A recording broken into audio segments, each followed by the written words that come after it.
on est dans différents stades au niveau évolution de l'humanité. Et autant avant, c'était l'hygiène alimentaire, le physique et tout. Aujourd'hui, on arrive dans la part mentale et tout ça. Et on le voit bien. Aujourd'hui, la première cause de mortalité, ce n'est plus le cœur qui est le physique, c'est les migraines et les céphalées. La démence. Ça devient de plus en plus la première cause de mortalité.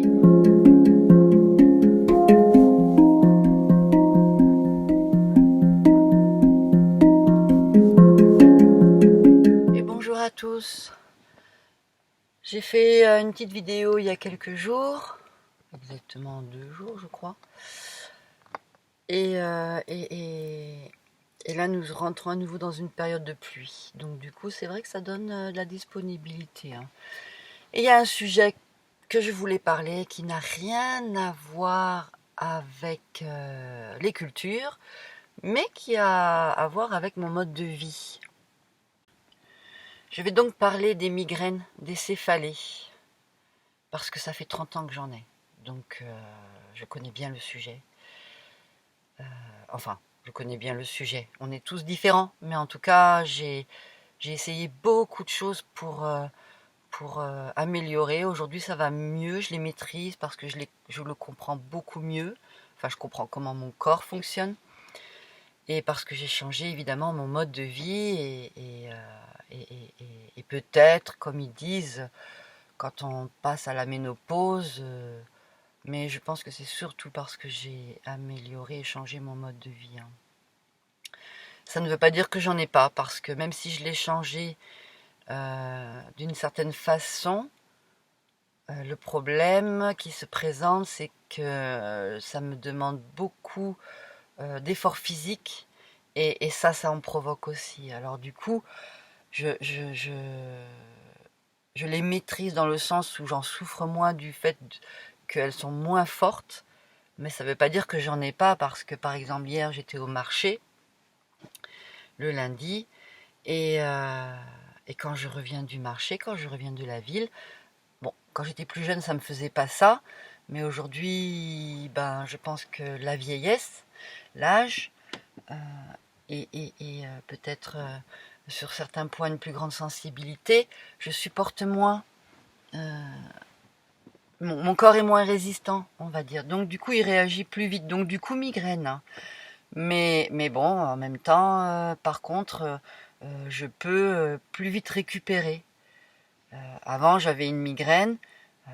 C'était une journée de douleur atroce. J'avais l'impression que ma tête allait exploser, j'allais mourir et tout. Donc si j'ai une mauvaise hygiène de vie aujourd'hui, ça peut encore m'arriver.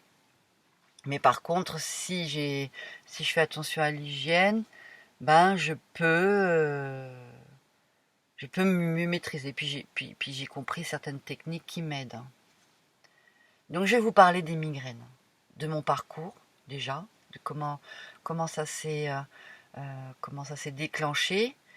Et ce que j'ai fait, parce que j'ai commencé par la médecine traditionnelle, j'ai vite fait, j'ai vite compris que, à l'époque, ils comprenaient pas, surtout que j'avais l'air en super bonne santé, les analyses ne montraient rien, donc du coup, personne ne comprenait, et même aujourd'hui, il y a plein de gens encore qui comprennent pas. Donc j'ai décidé d'aller doucement, j'étais vers les méthodes parallèles. Enfin, j'ai tout essayé. J'ai été au Brésil, voir des gens de Dieu. J'ai fait plein de choses. La chiropractie, l'ostéopathie, enfin bref, j'ai même oublié les termes tellement j'ai essayé. Hein. Mais pas dans la médecine traditionnelle par contre. J'ai juste démarré, on m'a proposé des médicaments. Je vais vous en parler. Je vais tout dire dans le processus pour que ça a une cohérence et que moi je me mêle pas les pédales et que j'essaye de pas tout mélanger. Hein. Juste pour information, au début mes migraines me mettaient dans un état d'épuisement total physique. Tout mon corps, j'étais totalement épuisée. Hein. C'était comme s'il n'y avait plus de vie dans mon corps, plus d'énergie, plus rien. Et quand j'ai commencé, enfin, vous allez voir, je vais vous raconter le cheminement. Et en fonction, quand j'ai commencé à faire des choses et à travailler dessus, bon ben, elles ont évolué, elles ont changé. Ça a été euh, par la suite moins de fatigue dans le corps. Déjà ça. La première chose, ça a été beaucoup moins de fatigue. Donc la capacité de vivre quand même. Et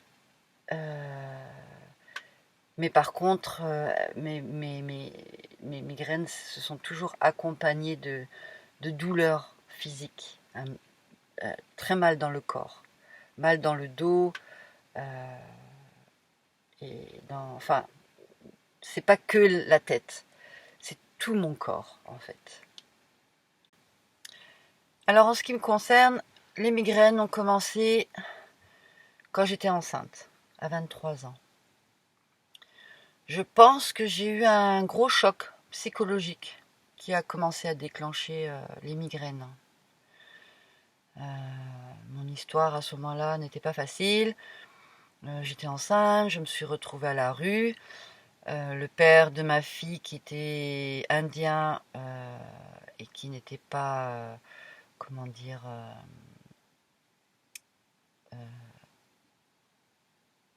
en fait qui a été éjecté par ses parents ici en France, donc qui avait des papiers mais qui était juste avec des papiers d'acceptation, pas une identité française. Donc c'était difficile. Il n'était pas responsable parce qu'il venait d'une famille très aisée, il n'avait jamais rien eu à faire. Donc du coup, il a toujours eu tout ce qu'il voulait. Et il s'est retrouvé du jour au lendemain à la rue en France, où on est c'est un pays raciste. Donc alors qu'il était admiré et respecté dans son pays, et il est arrivé en France, et ben, il a été complètement considéré comme une grosse merde. Hein. Et, euh, et donc du coup, je pouvais pas, comme il est resté un petit enfant irresponsable, je pouvais pas m'appuyer sur lui. C'était plutôt moi qui devais gérer. Hein. Donc du coup, et puis une histoire personnelle où j'ai été abandonnée par le père, un père étranger aussi, d'ailleurs un père portugais, et, euh, et je pense que tout ça a été un grand choc intérieur. Même si, comment dire, on va dire entre guillemets, euh, ma mère était dans le domaine de la relaxation, du bien-être et tout, eh bien, c'est pas parce que les parents font quelque chose, surtout que j'ai rejeté tout ça. Donc du coup, j'étais très émotionnelle. J'étais quelqu'un qui ne parlait pas du tout, qui était complètement dans les émotions, parce que une enfance aussi assez difficile, de par ma grande sensibilité. Euh, on m'a toujours considérée comme quelqu'un de faible, qui s'en sortirait pas, puisque j'étais très émotive et que je n'avais pas les mots. Donc du coup, tout ça, je pense, a fait euh, que ça, que mon corps a réagi en fait. Voilà, il y a quelque chose qui s'est mis en place dans mon corps et qui a commencé à créer ces migraines. C'est un échappatoire en fait. Alors, dans mon parcours, on m'a dit à un moment donné que c'était même une sorte d'anorexie cachée. Parce qu'avant, maintenant j'ai plus ça. D'ailleurs, depuis un petit moment plus du tout, hein, apparemment. Mais à chaque migraine, je vomissais. Je maigrissais énormément, je vomissais. Donc, quand j'ai fait le parcours pour me soigner, à un moment donné, on m'a dit ouais, c'est une sorte d'anorexie cachée. Hein. Et je veux bien croire hein, mais bon, après, on peut savoir les choses. Et c'est vrai que c'est vraiment pas évident de, quand il y a eu des chocs, de transcender. Hein. Parce que je peux vous dire, j'en ai fait des choses. Hein. Et j'ai réussi à transcender, mais comment... ouais, je veux dire, c'est... Enfin bref. Donc du coup, 23 ans, je suis enceinte. J'ai mes migraines qui commencent. Alors à ce moment-là, évidemment, j'ai pas conscientisé. À la première migraine, voilà, c'était ma première migraine. J'ai pas pensé, ah, c'est ma première migraine d'une longue série. Hein. Non, pas du tout.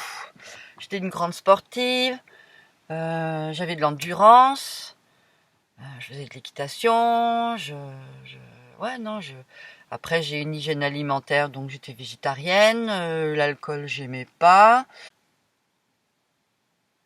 Donc je fumais un peu, mais j'ai arrêté, évidemment, quand je suis tombée enceinte. Et,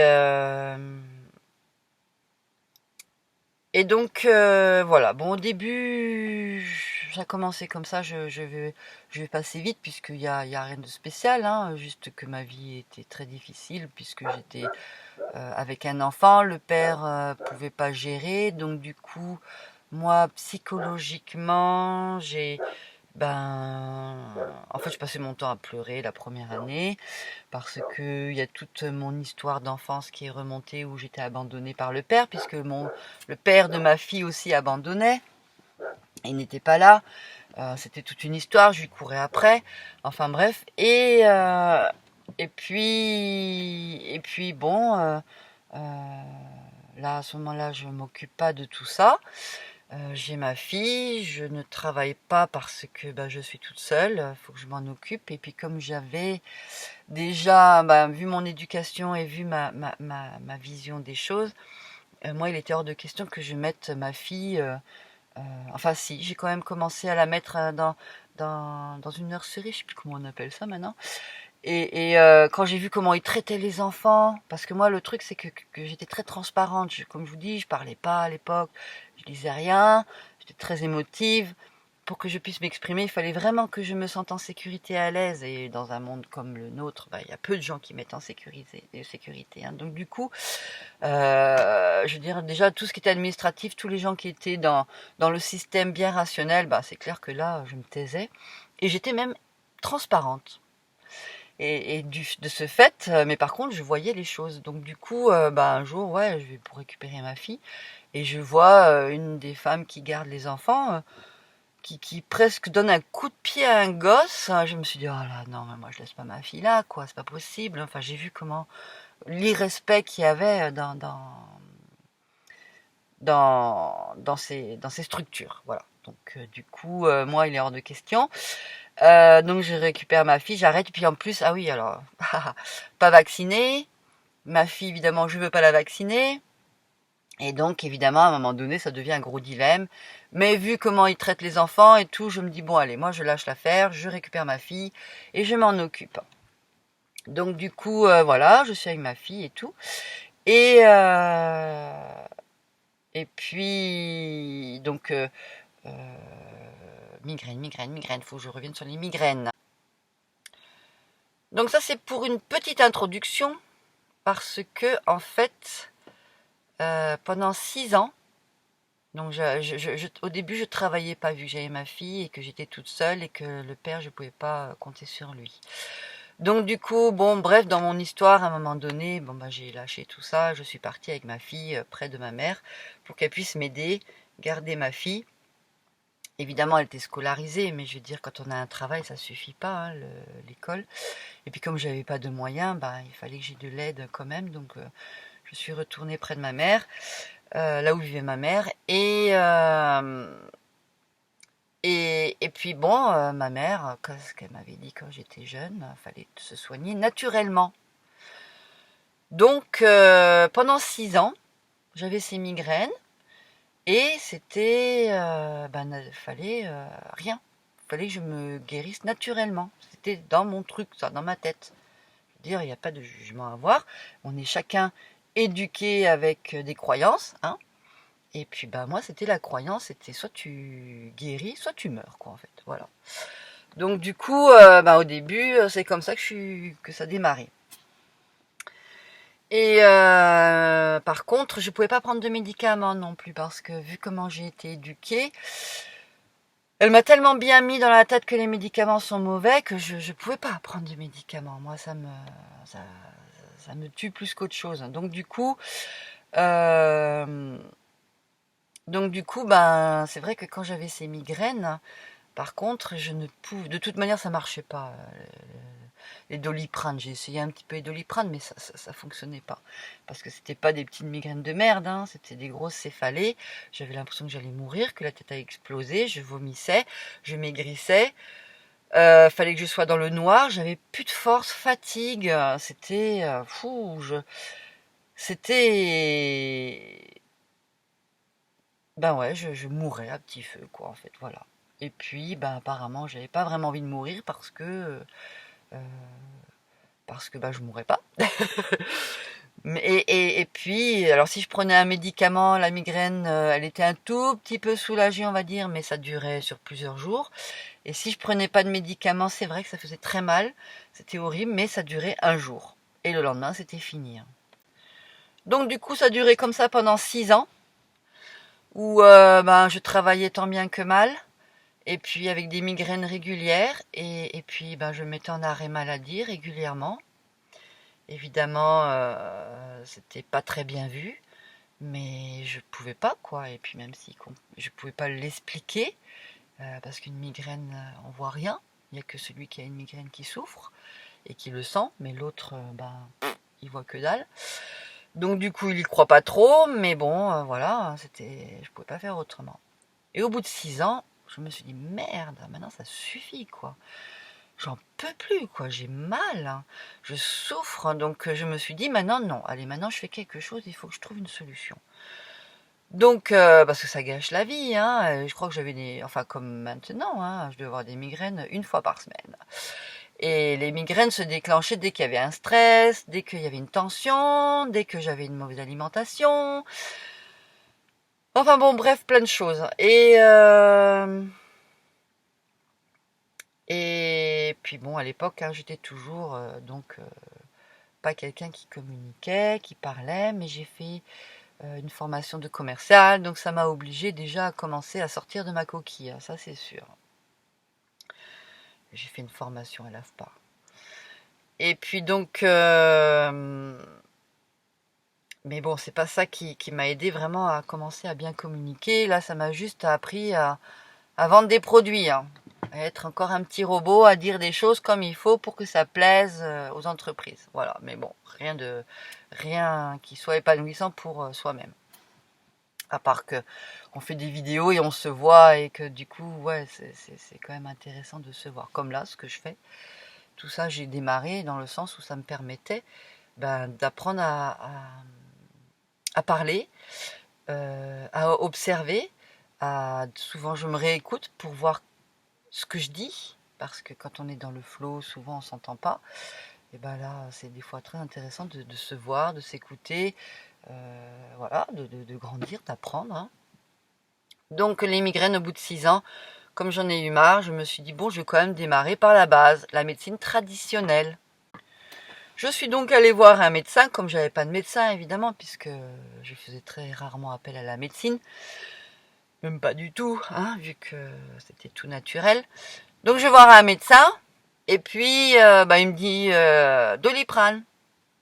Bon, c'est là où bah, j'ai essayé un peu les Doliprane, et puis c'est là où j'ai vu que ça soulage un tout petit peu.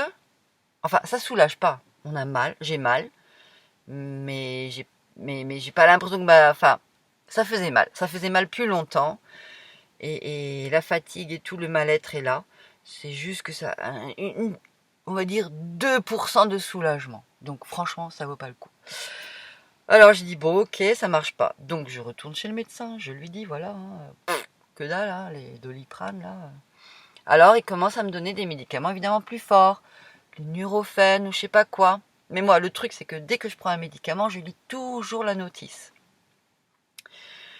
Parce que bah, j'ai bien vu, hein, c'est comme pour ma fille, à un moment donné, on va chez le, le spécialiste des enfants, je sais même plus comment ça s'appelle, purée, je perds la mémoire. Hein. Et je fais tellement pas appel à tout ça. que, par exemple, il lui prescrit une crème à un moment donné, parce qu'elle avait des petits boutons. Et quand je lis la notice, il y a marqué interdit à moins de 6 ans, je sais pas quoi, c'était un bébé. Hein. Je me suis dit, oh bah, bien sûr, j'ai jamais donné la crème à l'enfant, et puis bien sûr qu'il a guéri, il n'y a pas eu besoin de cette crème. Hein. Mais je me suis dit, mais c'est fou, quoi. Et puis, bah, quand je regarde, pareil, pour donc le Nurofen, là, ou je sais pas quoi, les médicaments bien forts, je lis qu'il faut faire attention.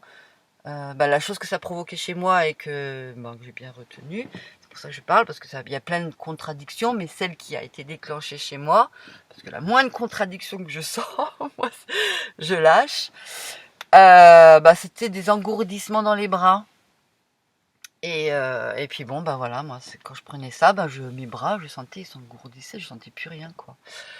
Donc du coup, j'ai dit, ah non, non, non, si je sens qu'il y a ces effets, alors moi, je prends pas. Hein. Donc du coup, voilà, pas possible. Donc ces médicaments-là, pas possible. Alors j'ai compris que, puis comme je voyais bien les médecins, là, ils me regardent, ils croient pas, ils me disent que je suis en parfaite santé, ils se foutent de ma gueule. Donc du coup, non, vraiment, ils se foutent de ma gueule. Hein. Ils pensent que je dis n'importe quoi, donc j'ai compris que ça servait à rien. Donc je me suis dit, il va falloir que je trouve, on va aller vers les solutions hors médecine traditionnelle. Hein. Et puis tant mieux, parce que franchement, j'avoue que la médecine traditionnelle, j'avais du mal, donc peut-être c'est aussi pour ça que ça s'est fait comme ça, mais bon. Et donc du coup, comme c'était, en fait, ce qui s'est passé, c'est que j'avais fait des radios quand même, et dans ma colonne vertébrale, j'ai une scoliose lordose, et donc du coup, pour avoir fait du sport assez peut-être intensif et tout, et puis bon, non, je pense que c'est aussi mon histoire la structure de mon corps a morflé. Et donc du coup, il y a des becs de perroquet aussi qui commençaient, mais bien sûr, il dit c'est pas grave, c'est rien et tout. Et puis bon, bien sûr, c'est pas grave. Hein. Mais bon, entre-temps, j'avais beaucoup mal au dos, en fait. C'est à ce point-là. Et puis, ah oui, et j'ai une hernie devant, au niveau du ventre, qui est liée à cette scoliose lordose. Enfin voilà, il y a un choc, il y a une histoire là, à ce niveau-là et tout. Et je pense que mes migraines, là maintenant, aujourd'hui je le sais, c'est pour ça que je dis ça. Mais bon, en tout cas, c'est lié à ça. Ça a commencé à être lié à ça, parce que évidemment, ça s'est dégradé avec le temps. Puisque quand on peut pas, on s'en occupe pas, ça a un impact après sur le reste de la colonne et du corps. Hein. Mais à l'époque, voilà, c'était que là. Et du coup, comme je sentais bien que mes migraines, quand j'avais mes migraines aussi, j'avais très mal à ce niveau-là, quoi, en fait. Au ventre, les nausées, l'hernie, le ventre qui devenait dur et tout, enfin bon, bref. Donc je me suis dit, peut-être que il faut que je m'occupe de ma structure osseuse. Hein. Alors j'ai été voir, alors il y en a des noms, hein, j'ai été voir ostéopathe, chiropracteur. Faut que je me rappelle de tout ce que j'ai été voir. Bon, je me rappelle pas, ça fait tellement longtemps, hein, comme je vous dis, ça fait 30 ans, donc du coup, puis que je suis pas là en train d'essayer de me rappeler tout ce que j'ai fait. Voilà, bon, chiropracteur, ostéopathe, magnétiseur, à l'époque, je sais pas si j'ai fait ça a été peut-être plus tard. Et puis bon, j'entends quand même qu'il faut faire gaffe, que de trop faire craquer, surtout les chiropracteurs, ça y va, hein. Pouh, crac, crac, ils m'ont bien craqué hein, partout. Hein. C'est du hard le chiropracteur, mais bon, ça pas, voilà, ça n'a pas aidé. Ça n'a rien fait. Donc du coup, après, j'ai suivi des cours de psychothérapie, je sais pas quoi. Enfin, c'est des cours qui met en lien le corps et nos attitudes corporelles. Hein. Parce que c'est vrai que dans la vie, quand par exemple je prends un objet, et voilà, vous le voyez, hein, déjà là j'ai une épaule plus haute que l'autre, hein, quand on prend un objet, on a un mouvement du corps. Et quand le corps il fait un mouvement qui n'est pas correct, l'ossature quand on est jeune, parce que bon, à partir d'un certain âge, ça le fait plus peut-être, mais quand on est jeune, enfin je dis ça et encore ça dépend euh, de la densité de notre corps et de comment il est figé ou pas. Certains, en fonction de ce qu'on fait, ils se figent plus ou moins. Donc le mouvement fait que l'os, à force, il prend une forme. Hein. Et une fois que la forme elle est faite, et voilà, pour la vie c'est comme ça quoi. Hein. Faire demi-tour c'est chaud quoi. Donc du coup, en fonction des mouvements que l'on fait et tout, et l'os se construit, les choses se construisent et puis ça se construit bien ou ça se construit pas bien. Et puis aussi comment on croit les choses. Dans ce cours, je me rappelle, elle nous montrait la morphologie de morts, de réelles morts, des corps, des corps qui étaient vrais, pas des dessins. Parce que dans les livres scolaires, c'est faussé, c'est pas vrai, c'est changé. Et quand on regarde un vrai corps, et là on voit que non c'est comme ça et du coup on enregistre dans sa tête et on se dit ok et on rectifie notre façon d'être aussi. Par exemple, là où ça m'a marqué, où je me rappelle très bien, c'était les poumons. À l'école on nous dit que les poumons c'est que derrière, hein. Non c'est que devant, pardon. Les images, voilà, on voit les poumons là quoi. Et en fait, quand on regarde, quand on dissèque un corps, non, les poumons c'est devant et derrière. Et puis du coup, c'est pour ça qu'on a mal au dos des fois. C'est les poumons qui sont touchés parce qu'ils sont derrière aussi. Et ça, à l'école, on nous apprend pas. Donc du coup, le corps, le mental est faussé. Donc du coup, il fausse aussi le corps. Donc voilà, j'ai suivi des cours comme ça qui permettaient de réharmoniser entre ce qui est dans notre croyance et la réalité.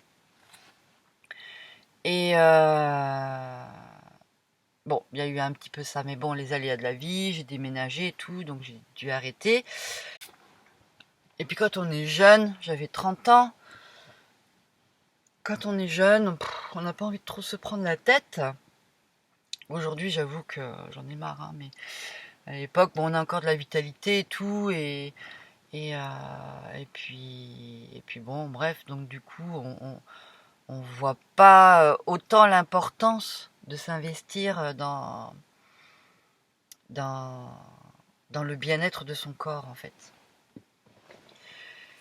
Mais bon, quand on commence à prendre de l'âge, mais bon, 30 ans, 30 ans, ça va encore, mais franchement, il faudrait, dès l'enfance, il faut vraiment faire attention à la structure, la base, qu'est-ce que c'est important, comment on se construit, parce que ça, c'est tout le reste de notre vie. Hein.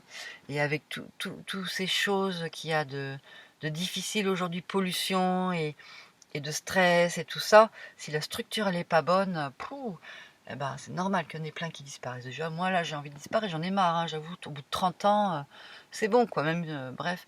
Mais bon, bref, on n'est pas là pour parler de ça, on est plus là pour parler du parcours par rapport à ça. Donc, là, je me suis mis, en fait, donc je me suis mis en couple et j'ai dû déménager. Et mon mode de vie aussi a changé. Et, et ça n'a pas aidé, c'est sûr, mais c'est pas grave. Et mais quand j'étais avec cette personne-là, qui n'était pas du tout qui était carrément à l'opposé de ma vision de la vie, puisque il était nageur de combat et qui participait aux tueries, à la destruction de beaucoup de choses. Et à un moment donné, mais bon, ça m'a permis, parce qu'ils sont bien payés, ça m'a permis de faire des formations. J'ai fait une formation en shiatsu, médecine chinoise. Et puis j'ai pu un peu plus m'occuper de moi et faire appel. J'ai fait appel à des énergéticiens. Alors là, j'ai commencé à avoir des contacts avec des personnes qui travaillaient sur des magnétiseurs. Ah oui, j'ai même fait des désenvoûtements. J'ai été voir, vous savez, il y a des gens qui désenvoûtent, qui font des trucs pour... voilà. Bref, et bon, magnétiseur, où on fait des choses. Bah, alors c'était là, toujours la douleur était là, même si ça provoquait des migraines, mais c'était très là. Mais c'est vrai, j'ai vu des choses. On m'a fait un truc ici, c'était noir ce que j'ai vu. Ouais, il y avait un sacré truc, sacrée histoire. Bref, mais bon, ça pas, voilà, j'ai juste vu des choses, mais ça n'a pas modifié. J'ai continué l'ostéopathie. Et c'est vrai que parfois, je me rappelle une fois, j'avais un début de migraine et j'avais une séance d'ostéopathie. Et là, il m'a fait craquer et hop, la migraine est passée. Donc c'est lié. C'était lié à cette structure osseuse, hein. Mais le problème, c'est que bah, j'avais pas les moyens d'avoir tout le temps un ostéopathe avec moi pour qu'il me guérisse dès que ça va pas. Et puis voilà quoi. Et puis j'avais pas encore compris. Enfin bon, bref, j'en sais rien. Donc du coup, ça c'est une période. Et puis à un moment donné, bon bah, à un moment donné, ça n'allait pas du tout dans ma vie avec la relation et tout. Et puis j'ai fait appel. J'ai fait appel au divin. Et j'ai demandé, j'ai vraiment dans le grand désespoir, j'ai fait un appel, hein. Et là, je rencontre une personne qui ne demande rien financièrement, qui est là, sa mission est pour aider les gens, qui est très malade aussi, mais qui a appris à, à comprendre comment fonctionne, enfin qui a développé des capacités qui lui permet lui-même ben, de ne pas mourir. Et, et, et ben, ça a été un grand maître. En fait, cette personne, bon, je suis désolée, je connais au niveau des termes de la maladie traditionnelle, je connais pas trop, mais elle a une maladie qui est une dégénérescence des os. Diabétique, voilà. Et la médecine déjà était très impressionnée de comment il arrivait à enfin, pour la médecine, il devrait être en chaise roulante, il devrait presque même être mort. Mais il a développé des techniques qui lui permettent donc de maintenir son corps.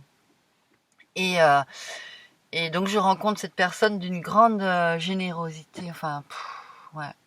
Ça ne veut pas dire qu'il n'avait pas son histoire, ça ne veut pas dire qu'il n'avait pas sa part d'ombre, mais un engagement envers le divin.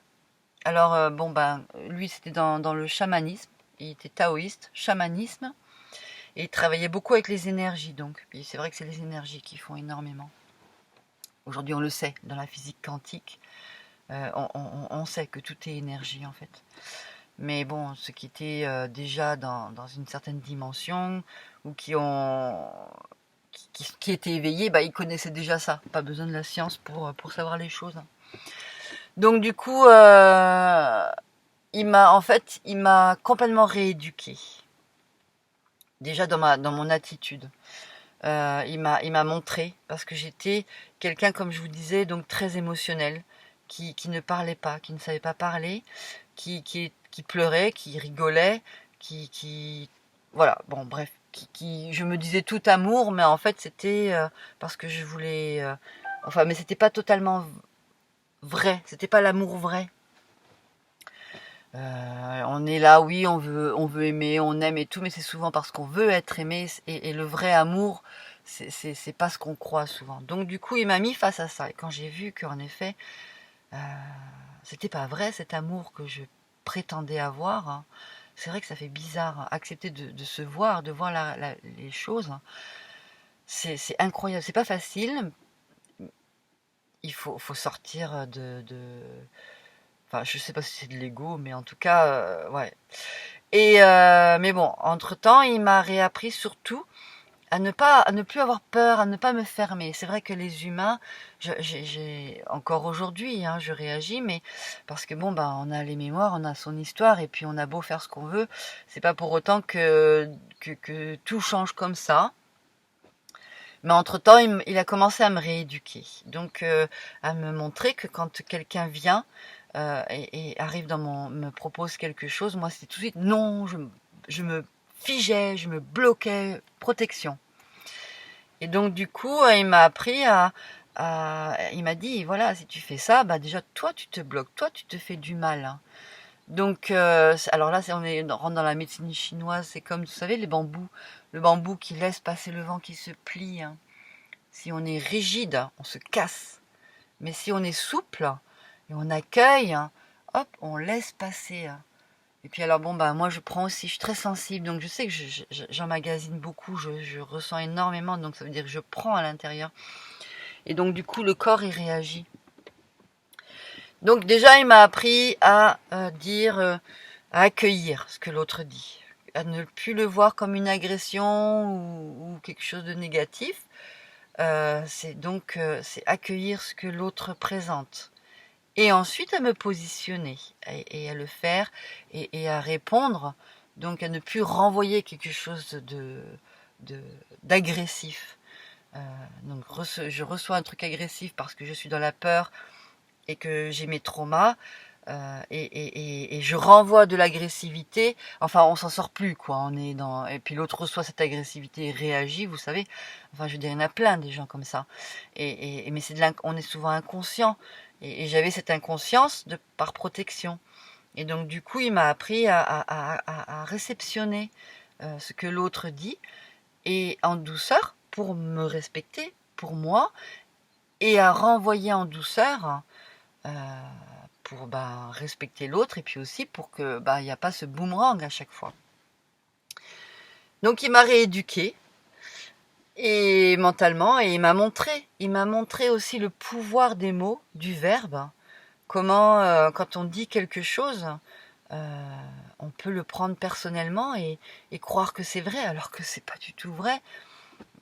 Pareil, il a vraiment été incroyable à ce niveau-là. Il m'a montré par exemple, bon, ça m'est difficile parce que moi j'ai pas le verbe aussi puissant que certains, mais surtout que j'ai démarré mon histoire où j'étais transparente, comme je vous disais, donc du coup j'ai appris à, à me positionner, à m'affirmer et à parler, mais je n'ai pas, il y en a, ils ont ce don quoi en fait, et donc du coup par exemple, c'est comme si je vous dis, oh, qu'est-ce que t'es belle, qu'est-ce que t'es beau, eh ben tu vas le croire. Ou ça y est, t'as gagné le million, t'es riche. Si vraiment, je le dis d'une façon, on va le croire. Et puis 5 minutes après, je te dis, bah non, t'es moche. Et hop, enfin, je veux dire, cet impact que le verbe peut avoir, quelqu'un qui vous dit que vous êtes beau en fonction de l'énergie qu'il met, ou qui vous dit que vous êtes moche en fonction de l'énergie qu'il met, et on y croit. Et 2 secondes après, il vous dit le contraire, et hop, tout est effacé. Et on est complètement soulagé. Donc la puissance du verbe. Et comment on peut croire des mensonges? C'est ce qui se passe aujourd'hui dans le monde. Quand on arrive à comprendre et à voir la puissance du verbe, on se fait moins avoir parce que on voit cette manipulation. Et c'est ce qui se passe aujourd'hui, hein, le marketing, tout ça, le business, les thérapeutes. Enfin, on a compris le puissance. Il y en a beaucoup, la politique. Ils ont tous compris la puissance du verbe. Et quand on prend conscience de ça, on se fait moins avoir déjà. Donc du coup, et on rentre moins dans ça. Et, et, et donc du coup, il m'a appris, il m'a rééduqué dans mes attitudes, dans la perception, la prise de conscience du verbe, la prise de conscience de ce qui se passe dans notre corps. Il m'a fait des massages, il m'a fait prendre conscience, il faisait des massages et on faisait des guérisons du corps et il faisait gonfler les cellules. C'était une sensation incroyable, des choses incroyables. Et il m'a fait 3 séances. Pendant des années, les gens, ils ont fait plein de trucs, ils arrivaient à rien. Lui, il m'a fait 3 séances et pendant 1 an, j'ai plus de migraine. Mais je peux vous dire que la 3e séance, j'ai cru que j'allais, alors là, vraiment, vraiment, vraiment mourir, hein. Là, ça a été vraiment très, très, très difficile. Et après ça, pendant 1 an, plus de migraine. Mais je pense que malheureusement, ben, quand on fait appel à l'extérieur, c'est bien, mais c'est soi qu'on doit guérir. Et il y a quelque chose en moi qui... Voilà, quoi. Bref, bref. Bon, en tout cas, pendant 1 an, pas de migraine. Et ça, c'était génial. Et aussi, pour tout vous dire, cette personne qui m'a beaucoup aidée, après, bien sûr, comme elle, c'était pour moi, waouh, ça fait tellement de choses. Bah, j'ai vu d'autres personnes en souffrance et j'ai dit oui, va voir cette personne, elle est trop géniale, elle m'a tellement aidée. Et ben l'autre personne, ça l'a pas du tout aidé. Au contraire, ça lui a fait plus, ça lui a fait du mal. Parce qu'on est tous différents. Et quand c'est dans les sphères, oui, on est tous différents, que ce soit sphère invisible ou pas invisible, on est tous différents, on réagit pas pareil. Donc du coup, c'est là où j'ai compris aussi que ce qui peut nous aider nous, ça veut pas dire que ça peut aider l'autre. C'est en fonction de la capacité à lâcher prise, en fonction de la capacité de croire, d'accepter, enfin bon bref. Donc du coup, et puis aussi du thérapeute, comment il se comporte. Parce que en fait, en fonction de, oui, moi j'ai positionné une chose par rapport à cet être qui m'a aidé, et puis l'autre personne n'a pas positionné pareil, et du coup, ça s'est mal passé. Bref, donc du coup, tout ça c'est important. Voilà, donc du coup, là j'ai commencé à comprendre. Pour mes migraines, ça commençait à aller mieux. Mais bon, c'était pas encore ça. Après, je pense que c'est aussi à l'époque. Je pense que, c'est triste à dire, mais ces migraines m'ont obligée à aller vers l'éveil de ma conscience. Et c'est peut-être pour ça que j'ai pas réussi à complètement les guérir, parce que sinon, j'avoue, je me serais amusée, j'aurais fait la fête. Et que les migraines m'empêchent de faire tout ça, m'obligent à évoluer, m'obligent à prendre conscience, m'obligent à faire certaines choses. À m'obliger à faire certaines choses. Voilà, notamment où j'en suis aujourd'hui. Donc, même si je trouve ça, c'est horrible, mais bon, bref, faut admettre que c'est quand même... Donc du coup, voilà, après ce que j'ai fait. Alors oui, alors du coup quand même à ce niveau-là, à ce moment-là, j'ai fait un engagement évidemment envers le divin, puisque c'est là où beaucoup de choses ont changé intérieurement aussi. Un engagement envers le divin, on faisait des cérémonies, beaucoup de cérémonies chamaniques. À ce moment-là, j'ai fait l'ayahuasca. Évidemment, je ne faisais plus du tout de médecine, hein, quand j'avais un problème de santé. La seule chose que je faisais en médecine, c'était les dents. Et encore, si j'avais su, j'aurais même pas dû faire ça, hein. Pouh.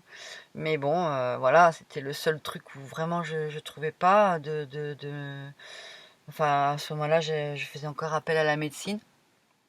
Mais par contre, c'est vrai que si j'avais un problème de dents, une infection ou quoi que ce soit, j'allais voir un magnétiseur, hop, il guérissait, puis après j'allais chez le dentiste faire ce qu'il fallait. Si j'avais pu, j'aurais même fait sous hypnose, mais bon, le problème c'est que la majorité des gens qui font toutes ces choses-là demandent énormément d'argent.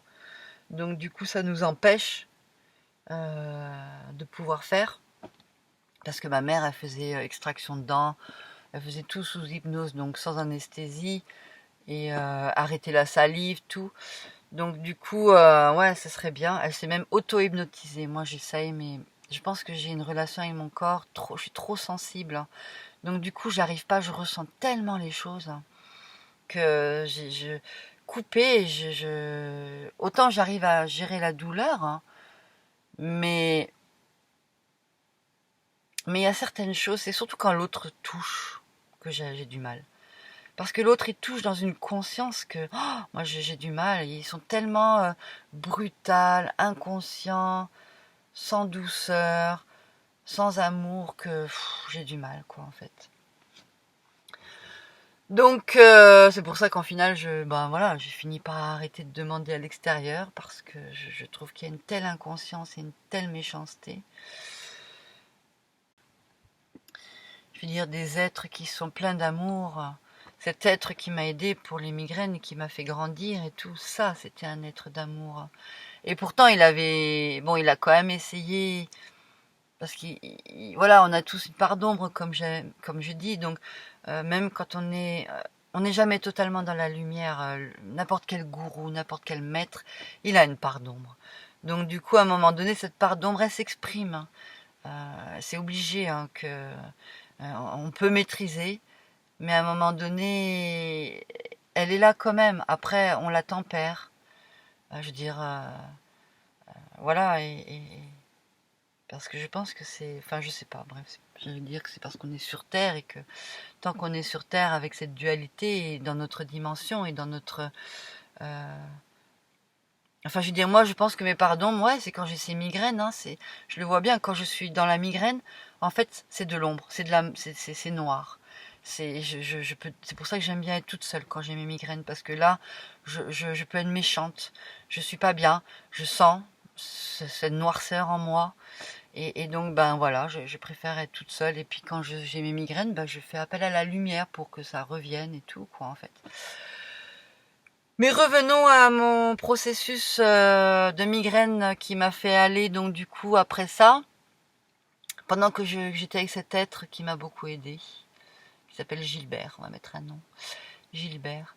Donc comme on faisait des cérémonies chamaniques, des cérémonies de pleine lune, tout ça, bah j'ai eu des visions. Et bon, c'est pas parce que j'ai des visions, mais bon, en tout cas, à un moment donné, ce qui s'est passé, c'est que, comme je vous ai expliqué, ma fille, donc son père est indien, et ça a été pendant la période, donc du coup, j'ai voulu montrer à ma fille cette partie d'elle, cette origine qui est, comme elle est moitié indienne, j'ai voulu aller en Inde avec elle. Alors très très surprenant parce que moi, quand j'avais 14 ans, ma mère, on est parti en Inde et elle m'a laissée toute seule en Inde, hein, pendant un an. Merveille de ma vie. C'est génial, vraiment génial. Je la remercie énormément de m'avoir laissée toute seule en Inde. Et là, bon, moi, ça a été le coup de foudre, hein, l'Inde, grand amour pour moi, l'Inde. Ça a été vraiment génial. Et du coup, moi, je pensais que ça allait être pareil pour ma fille. Et quand elle a eu 14 ans, bon, ça n'a pas été réfléchi qu'elle a 14 ans, hein, mais bon, je pense que c'est un âge où, en effet, on a une certaine maturité. Pour les gens qui pensent qu'à 14 ans on n'est pas mature, je peux vous dire que moi à 14 ans j'étais toute seule en Inde et je me suis très bien débrouillée et on a une très grande maturité, au contraire c'est génial. Et je pense que ça aurait été, moi je pense que si j'avais été sans adultes, surtout des adultes industrialisés, ma vie elle aurait été bien mieux, mais bon voilà, c'était comme ça. En tout cas, voilà. Donc je me dis, je vais aller montrer ma fille à la famille, hein, qui est du côté du père, et puis lui montrer l'Inde, qui pour moi c'était un pays, le cœur de la terre. Et ben, quand on a débarqué là-bas, c'est sûr que ça avait changé. Elle avait 14 ans. Ça n'avait plus rien à voir avec moi quand j'avais 14 ans. Parce qu'à ce moment-là, il y avait le plastique. Donc tout était pollué. Et puis comme la majorité des gens étaient encore inconscients que le plastique ça se décompose pas comme le reste, voilà, ils jettent tout parce que dans le temps on jette des choses, ça se décomposait. Mais le plastique, non. Et ça on leur a pas dit que ça se décompose pas. Donc du coup pollution, plastique partout et tout.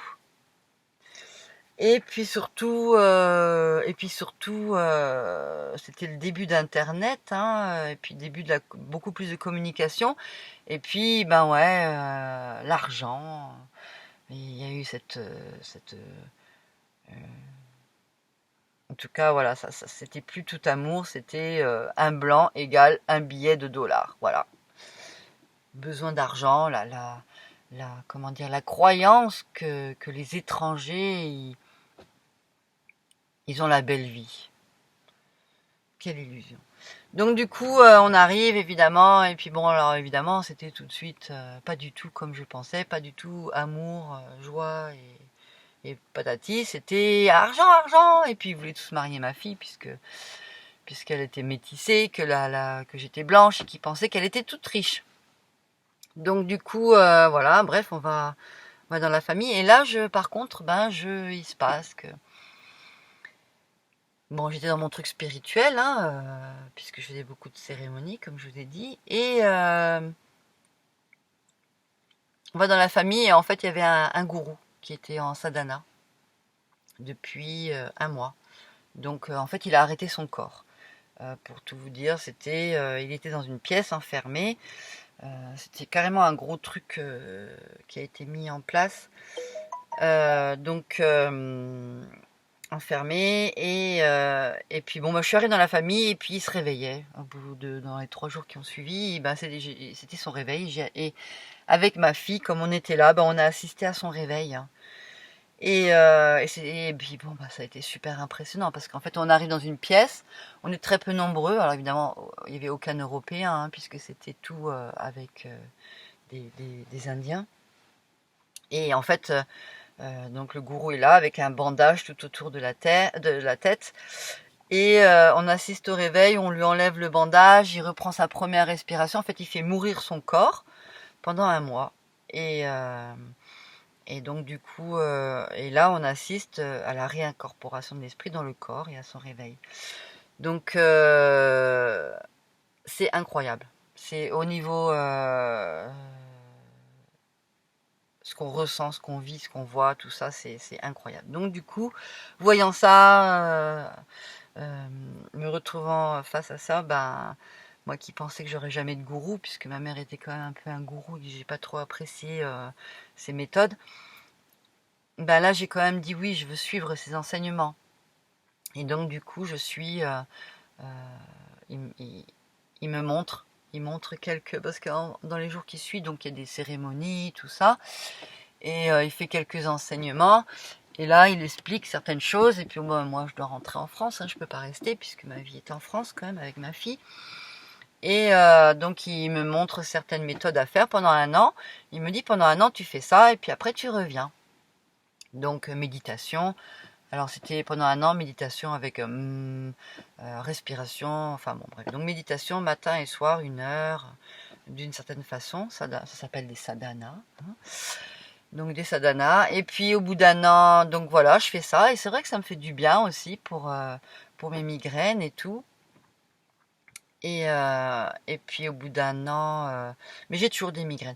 Après, il faut pas se leurrer. Si j'ai toujours des migraines, si j'ai pas complètement guéri, il faut que je sois honnête avec vous, c'est que c'est vrai que j'ai une certaine hygiène, je dirais alimentaire, je pense qui est bonne, mais pas totalement.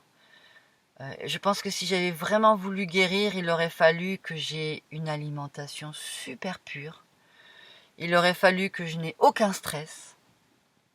Non, le stress, j'aurais pu le gérer à la rigueur. Mais il aurait fallu que je réharmonise complètement le corps, que j'ai une alimentation super saine, super pure. Et puis surtout que je fume pas. Et voilà, et de temps en temps, je fumais. Parce que j'ai besoin de déconnecter. J'en pouvais plus. Donc de temps en temps, bah ouais, moi. Et puis le joint, pas la cigarette. La cigarette, c'est pas trop mon truc. C'est plutôt le joint, quoi. Mais bon, évidemment, quand on fume le joint, bah, je mettais la cigarette avec. Et donc, du coup, ouais, j'ai besoin de décompresser. Et puis ça, ben, au niveau respiration des cellules, c'est pas top. Et ça aidait pas. Et je pense que il aurait fallu que je fasse. Ben, il y a Patrick Thierry Casanov, qui fait les jus. Ça m'a. Bon, par la suite, je vous en parlerai. Mais si j'avais su, ça aurait beaucoup aidé. Et puis les mouvements de mon corps que je fais qui ne sont pas justes. Puis cette histoire de scoliose lordose. Bon, bref, en tout cas, voilà, j'avais déjà un schéma qui était pas facile, c'est vrai, à la base. À cause de cette scoliose lordose, de cette hernie, de ces becs de perroquet. Ouais, enfin bon, je sais pas si ça aurait suffi finalement l'alimentation. Bref, bon, petite parenthèse. Donc, on s'en fout. Je fais ces trucs de méditation.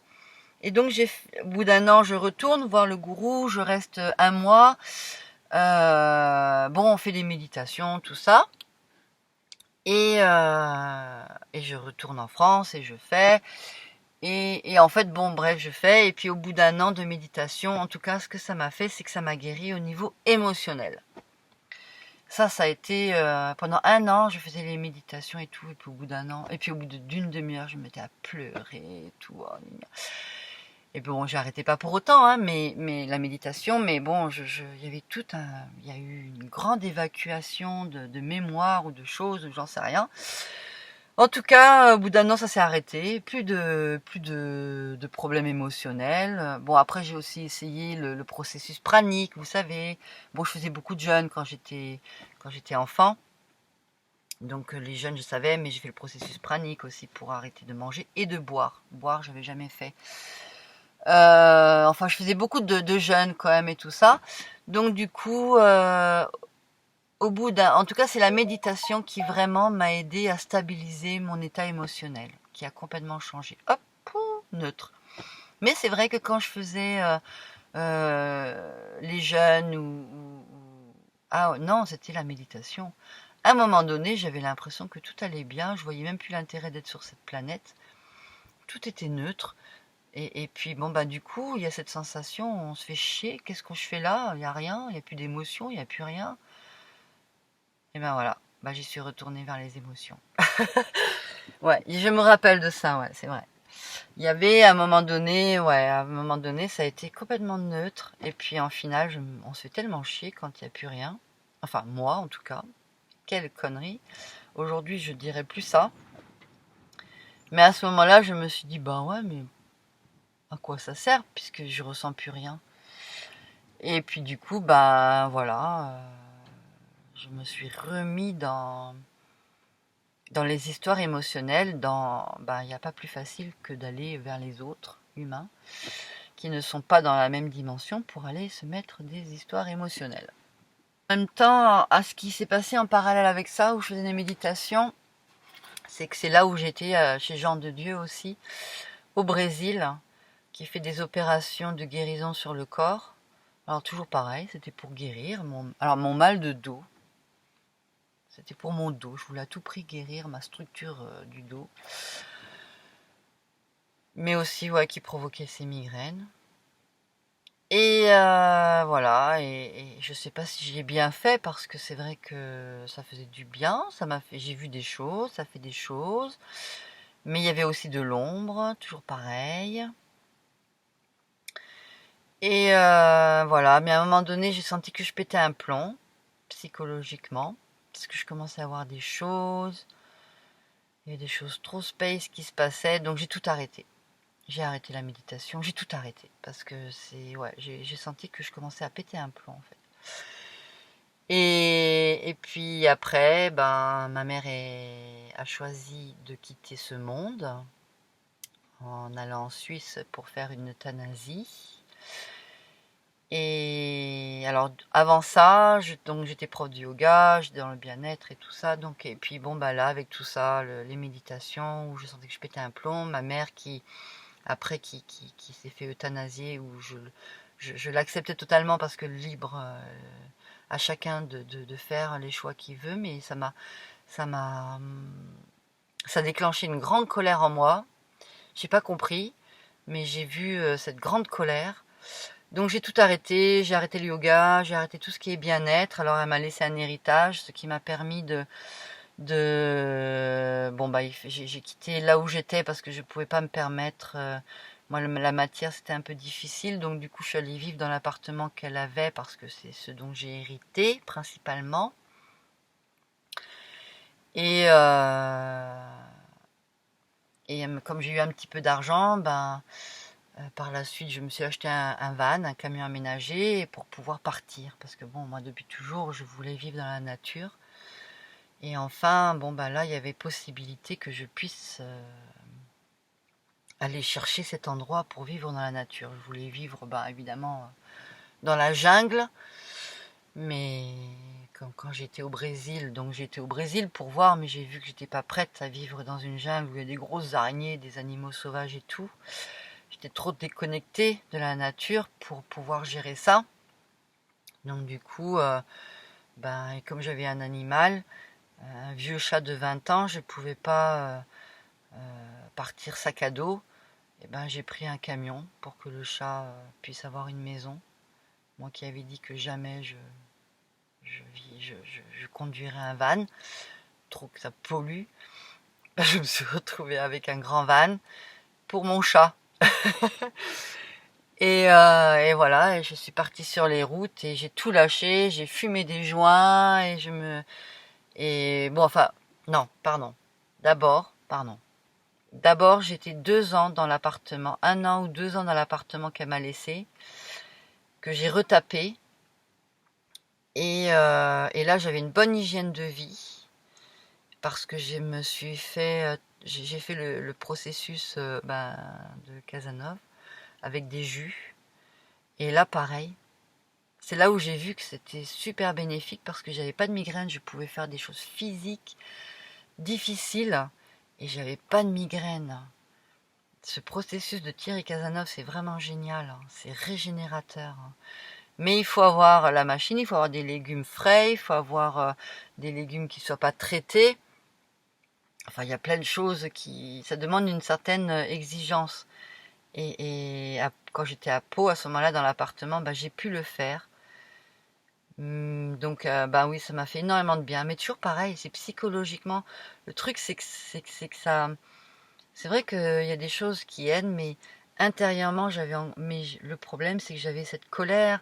Si psychologiquement, on n'est pas bien et tout, et ben ouais, à un moment donné, on replonge. Et j'ai replongé. C'est que ça allait, mais à un moment donné, voilà, je suis partie en van. Psychologiquement, il y avait cette colère. Ma famille, il y a eu un grand clash. Qu'est-ce que c'est les héritages et l'argent? Qu'est-ce que ça peut changer les façons d'être de chacun? Donc du coup, ouais, et puis il y avait ce côté aussi où j'en avais marre toute ma vie. Ouais, faut pas fumer des joints, ça m'a trop énervé.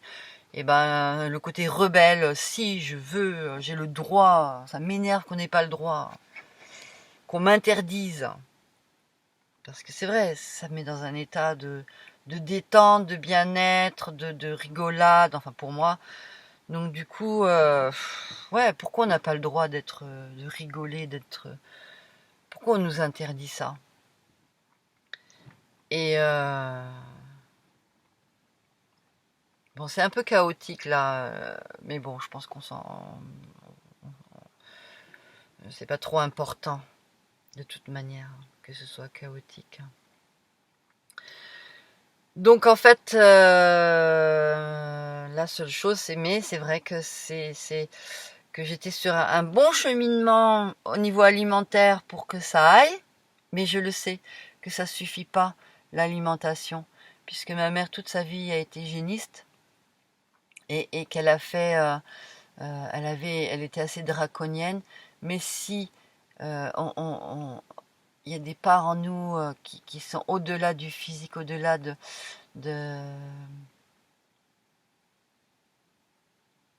le psychologique, l'invisible, ou je sais pas, ou peut-être des choses qu'on a mis.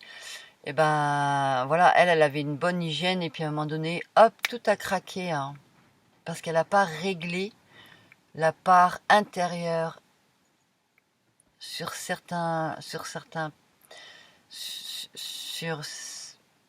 ouais, il y a l'invisible. Ouh, il faut que je me compte.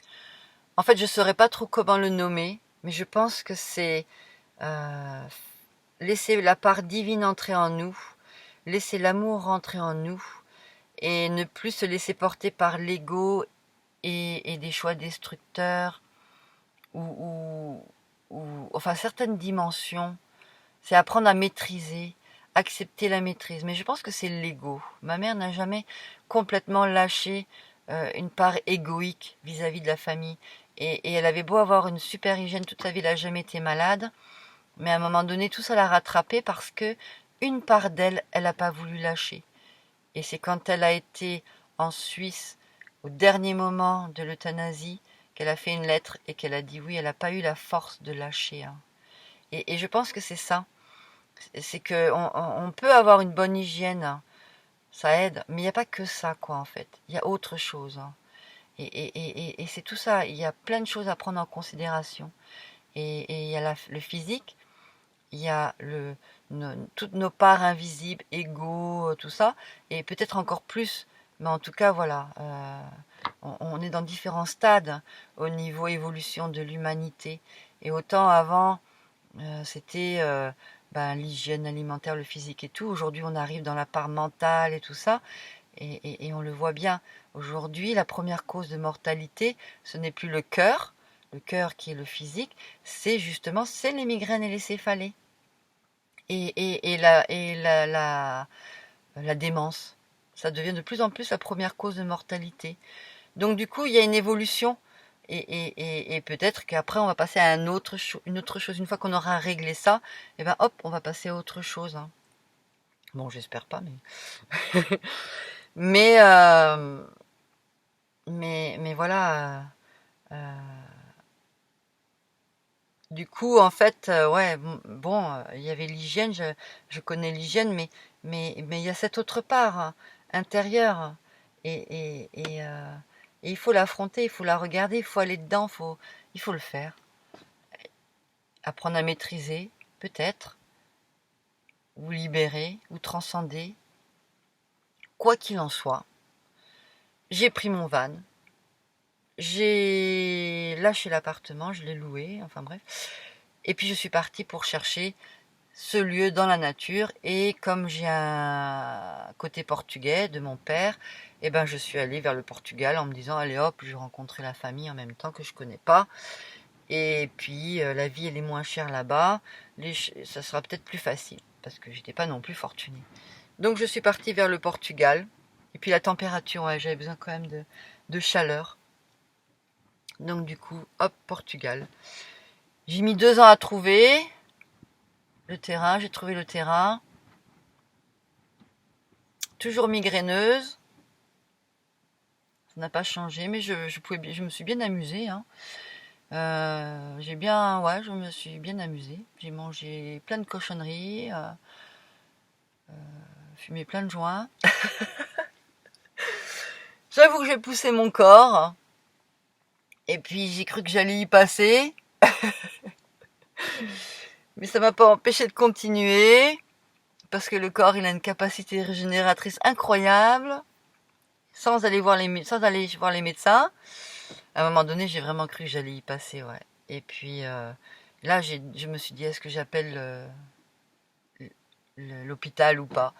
Et après, hop, le tilt. Ben non, j'appelle mon ami Gilbert qui fait le travail des énergies. J'appelle à ce moment-là, je faisais encore appel à l'aide extérieure énergétiquement pour me soigner.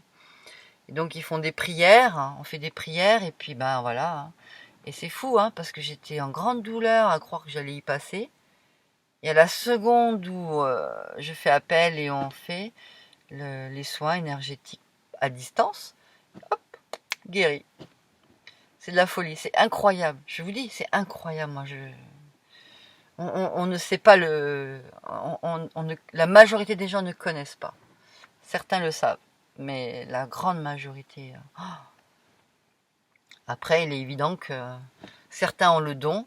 Et puis ceux qui n'ont pas le don, ou ceux qui... Enfin bon, il faut développer, il faut pratiquer. Hein. En tout cas, moi, c'est ce qui se passe. Donc du coup, voilà, pour faire plus court, là, parce que c'est déjà pas mal long ce que j'ai fait. En fait, vu que j'ai choisi un mode de vie hors du système, j'avais plus le choix, il fallait que j'apprenne toute seule à me guérir. Et puis que là, au Portugal, il n'y a vraiment pas tout ça, quoi. Des gens qui guérissent par les énergies et tout. Il y en a, allez, il y en a, parce qu'il y a de plus en plus d'étrangers qui arrivent, mais s'il y a des petites, c'est pas une dose assez puissante, on va dire. Ou c'est peut-être moi hein, qui, peut-être, plus on développe nos capacités, et plus, on a besoin en face de quelque chose d'encore plus puissant, on va dire. Et en même temps, mais c'est très bien parce que ça m'oblige encore, parce que je le fais, à développer soi-même nos capacités et notre puissance. Donc voilà, j'en suis à ça en fait aujourd'hui. Donc j'ai toujours des migraines. Alors depuis la ménopause, ça a un petit peu changé. J'ai l'impression qu'elles se sont un petit peu adoucies. Mais je pense aussi que c'est parce que je me respecte beaucoup plus, que je m'isole, je suis dans la nature. En même temps, je suis devenue aussi plus sensible. Alors c'est un paradoxe parce que ça va mieux, mais en même temps, dès que je sors ou dès que j'ai des rencontres avec certains personnages, waouh, je le sens tout de suite, quoi, en fait, parce que je suis tellement bien que dès que je fais une connerie, que dès que je fais un truc, hop, là, voilà, hein, je veux dire, je le sens. Mais j'arrive à gérer, on va dire, plus ou moins. Alors maintenant, quand j'ai une migraine, comment je fais alors bien sûr, si je fais des conneries alimentaires, si je déconne, ou si je... Bon, là, par exemple, il y a une autre chose, c'est que, par exemple, oui, autour de moi, je vois des gens qui peuvent faire des choses, alors du coup, je suis là, moi aussi, hein. Et c'est vrai que j'ai poussé. Et puis après, il y a aussi la difficulté relationnelle, c'est-à-dire comme les gens ne comprennent pas, je veux dire, ouais, il n'y a pas le choix. Par exemple, je devrais, si je voulais vraiment me respecter, il faudrait pas que je touche, il faudrait que je reste éloignée, il faudrait que, voilà, je devrais pas aller en ville, ou alors aller en ville à certains moments où je sens que mon corps est très puissant, ou enfin voilà, il y a tout un truc. Mais je veux dire, les autres personnes qui sont autour, hein, quand on a des amis, par exemple, ils comprennent pas. Que par exemple, aujourd'hui, je peux pas toucher la personne. Aujourd'hui, il faut pas que, voilà, il n'y a pas de compréhension. Donc du coup, il n'y a pas le choix. Il y a des moments, pas le choix. Il y a des moments où, par exemple, oui aussi, le jardin, il faudrait pas que, par rapport à mon problème physique, il y a certains trucs que je devrais pas faire. Hein. Ouais, mais pas le choix. Si je fais pas, il y a personne qui va faire. Donc il faut bien que je le fasse. Après, ça va faire une migraine, je le sais. Donc du coup, la seule chose que je peux faire, c'est... Oui, donc du coup, la seule chose que je peux faire, c'est de tempérer au mieux. Alors quelque part, ça me rend très triste, parce que c'est difficile. Mais j'ai pas à être triste, parce que parfois, c'est de l'hypocrisie, parce que parfois, bien sûr, quand c'est pour un plaisir, je suis prête à avoir des fois une migraine pour mon petit plaisir. Donc j'ai pas à occulter ce qui ne me fait pas plaisir. C'est-à-dire que des fois je fais, ça me fait pas plaisir, je suis consciente que ça va me faire du mal, mais c'est comme ça. Et il n'y a pas à y mettre quoi que ce soit, dans le sens où quand on est là avec son petit plaisir, et là on est prêt à souffrir, et quand c'est pas pour son plaisir, on n'est pas prêt à le faire. Non, non. Non, on connaît nos forces et nos faiblesses, et il y a des choses qui sont à faire, et que ce soit facile ou pas, c'est à faire, voilà. Et il n'y a pas à rentrer dans le jugement et à dire quoi que ce soit, c'est comme ça, quoi. Et c'est pour ça que souvent, si on fait pas, c'est encore plus chaotique. Voilà, des fois, il faut une certaine souffrance pour qu'une autre souffrance plus grande ne soit pas là. Peut-être, on peut dire.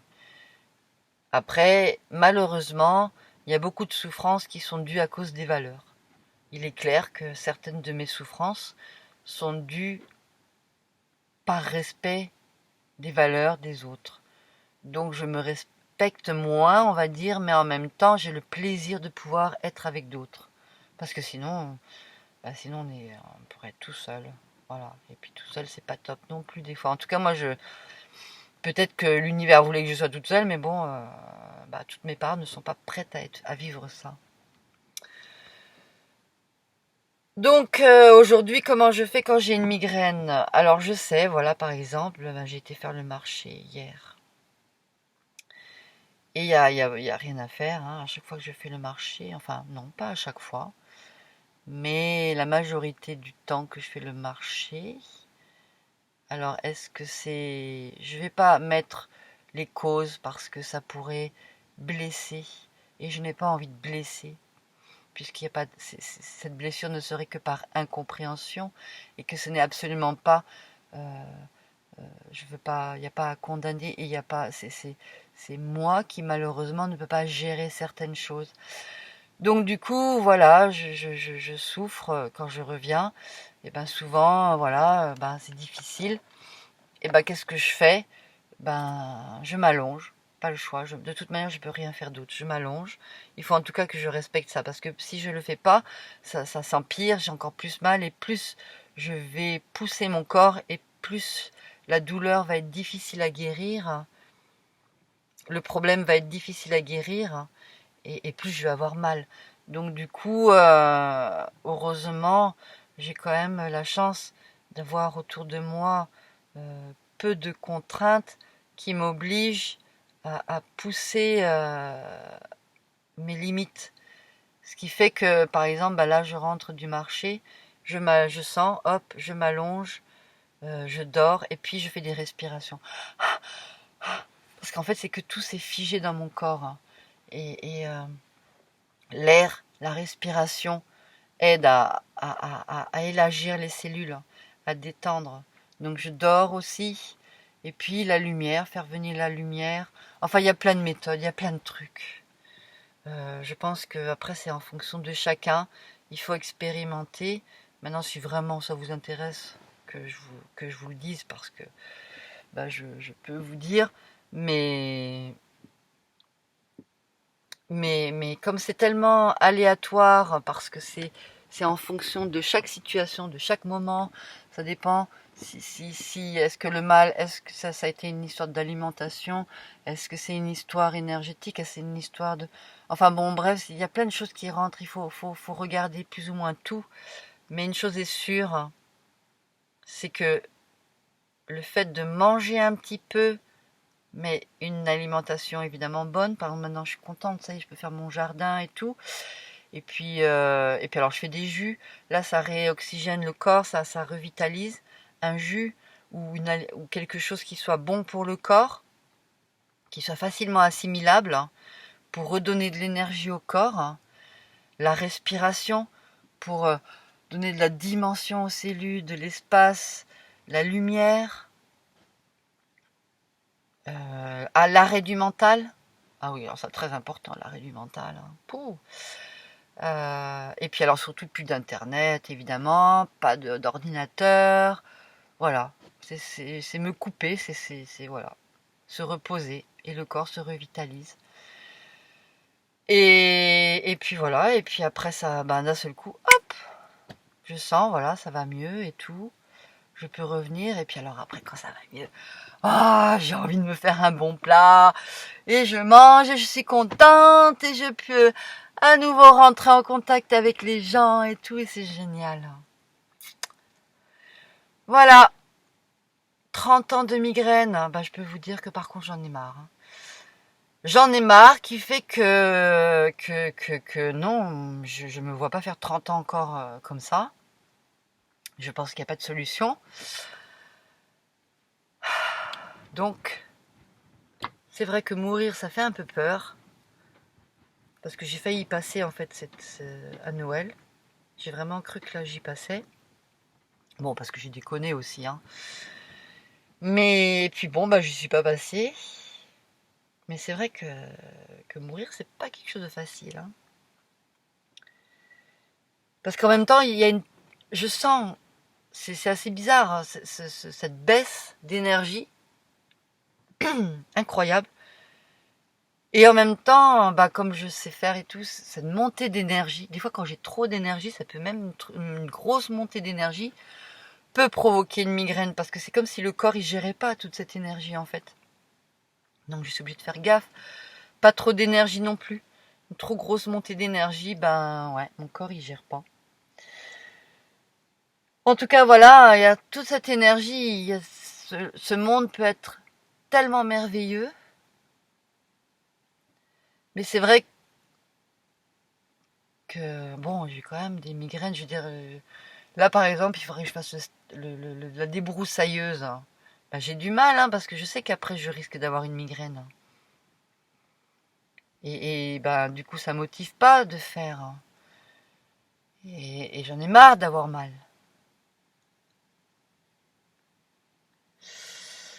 Voilà.